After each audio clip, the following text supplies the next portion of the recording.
She had to make sure the king was statues.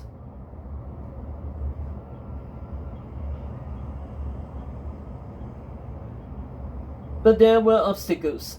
First off, she was a wonder girl, with Japan's men surely hunting her, and she was famous in the woods, with most kingdoms still thinking she was Camelot's queen. The moment she was spotted lurking around, word would get back to the snake.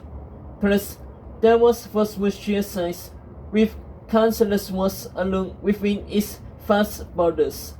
To fight Excalibur, she'll need help. Manpower she could supervise until there was an inkling of Arthur's ground.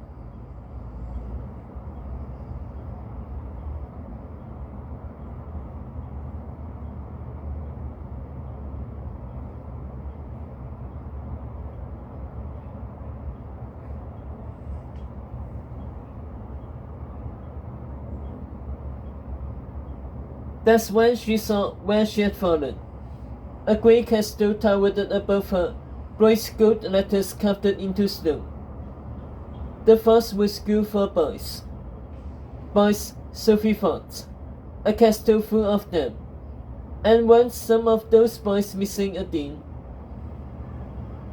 6 days later, Sophie rounded the dead grass around Fosworth's house, drearily inspecting another cluster of swans while her students' voices carried it from cottage links. "This one looks suspicious," Arjun's voice repeated. "The heat is smothered."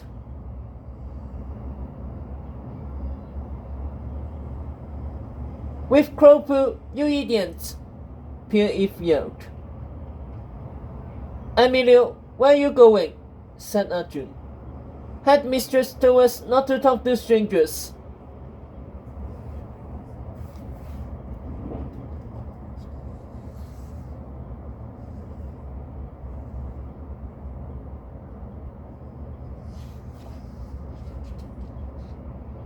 A good dean would go check on Emilio, Sophie thought, but she kept walking in the opposite direction of her students.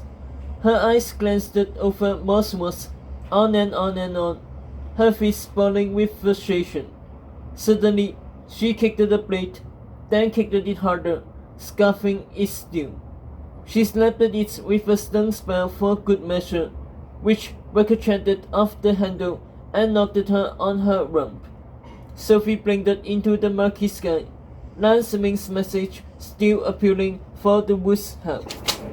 Clearly, Japan was having as much luck as she was.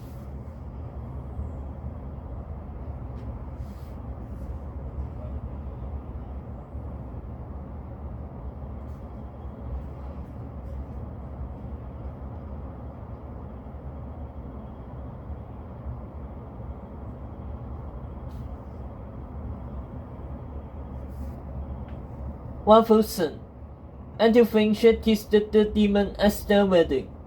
Not by her own violation, but still, a kiss is a kiss. Wherever in hell he was, Waffle must be laughing. He had had his revenge.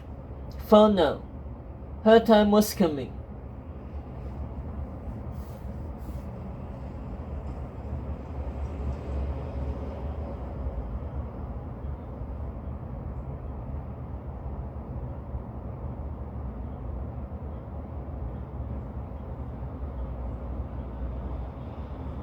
But first, she had to get off the ground, her body still flopping as she lumbered to her feet. She was tired of looking at the same spot over and over with no clue what she was looking for. She was tired of babysitting smelly boys and reading them stories where good always won and eating their glassy mouths, which Dean Bouchard had made them cook to learn personal responsibility. She was tired of getting her hopes up every time a student showed her a sword, insisting it was the one, only to find a bee nest in the heat or still sprayed with skunk stench or a blade caught in tumbleweeds. She was tired of disguising herself to be a dean, tired of Evelyn's dress hiding her beauty, tired of the warts she had conjured on her nose. Most of all, she was tired of missing a girlfriend.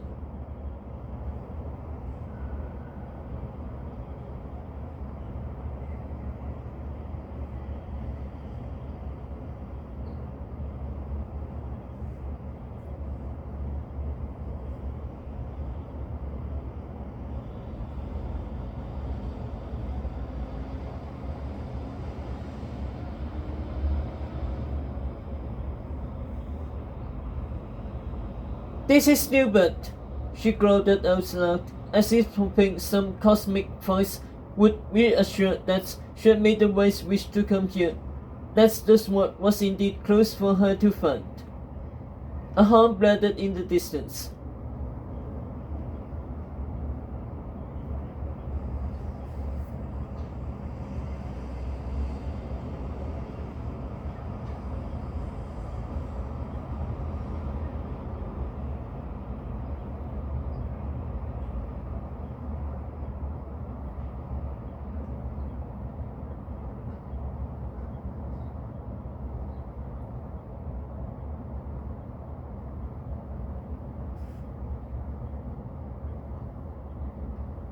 It was the headmistress' signal, herding the rest of the Farnsworth schoolboys on their hands for the sword.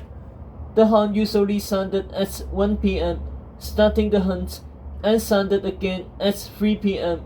to signal the boys back to class.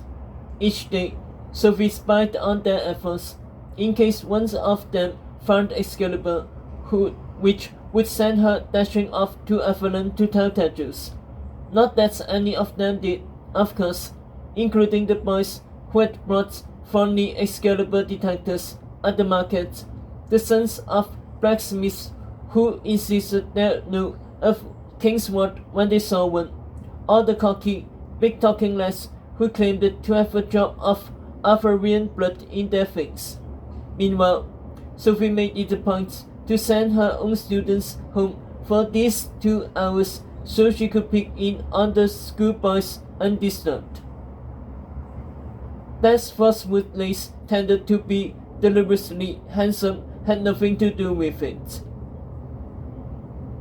Until now, Sophie had also managed to avoid the school's headmistress, which means she had eluded pesky questions about where the imbecile had gone.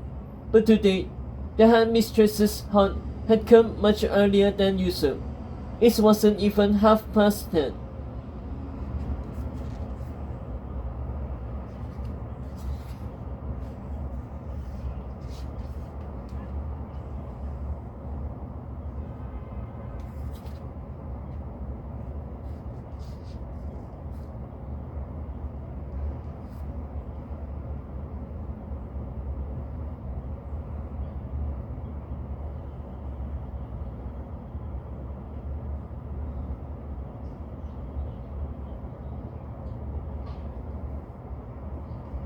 Sophie knew she could find her group and hide them in the forest until the second horn in case the headmistress or other meddling boys came this way. But she didn't have the energy to wrangle pesky Arjun or insolent Emilio or hawkish Jordan, who never used the toilets he didn't miss. Why was it that her story always brought her back to being a steward of dark souls and Miss Ephraim's?